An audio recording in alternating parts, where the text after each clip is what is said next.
I'm your science teacher. We are learning chapter 11, work and energy. Now, last time I told you what do you mean by work. Now, as what I said, in science, we do not consider mental work as a work.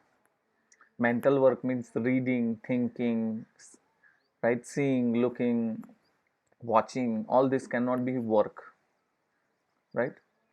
Work here, in spite, it's called a physical work.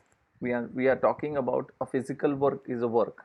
I gave you an example of this also, that a student named Kamli who keeps on reading books, making notes, this that is not hard work considered is a in science language. So what is the scientific concept of work? For example, pushing a paddle on a surface. When you push a paddle lying on a surface, the pebble moves through a distance. Pebble means stone, right? So for that you have exerted some force on the object and the object get displaced. So basically when you apply force on any object, the object get displaced. That situation we call it as work is done. Similarly, there is one more example we are talking is a girl pushes a trolley and a trolley moves through a distance, right? And even that we call it as a work. So when somebody asks you give some examples of work, you can give these examples or any example which involves force and displacement.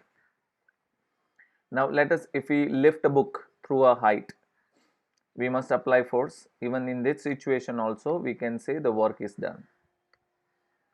Okay, and if we talk about, so basically what are the two conditions needed? What are the two conditions needed for the work to be done? So the first is a force should act on an object, and second thing, the object must be displaced.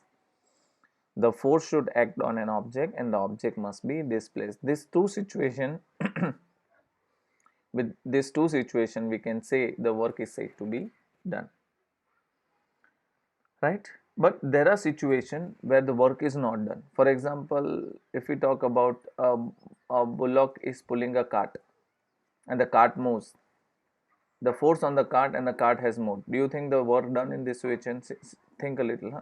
A bullock is pulling a cart, the cart moves, there is a force on the cart and the cart has moved. Do you think that the work has to be done? Yes, the work is said to be done.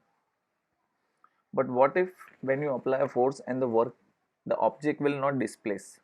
For example, if I take a child and I ask to push at a table, right, a big table, the even though the child apply force, still the table doesn't displace, right? In this situation, what do you call? We say the work is not said to be done. Okay. So in a simple word, what is the definition of work? We can say when the force is applied on an object and the object displaced. So basically we define work as the product of force and displacement. We considered work is equal to the product of the force and displacement.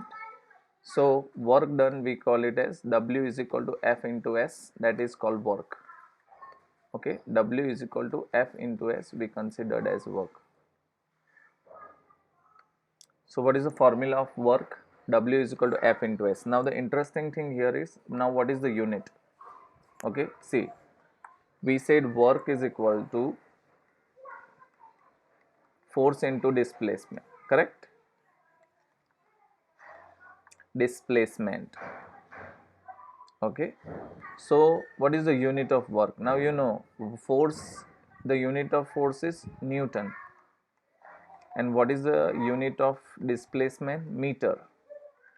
So basically what is the SI unit is Newton meter, or, right, the one who have discovered this or found this, we find it is joule, under the name joule. So we write down capital J. Remember, whenever there is a unit from anybody's scientist name, we give it as joule. So there are two unit of work, one is Newton meter and other is joule. See, the unit of work is Newton meter or joule. Remember, the J should be capital. If you write down small j, that is not considered as this thing. So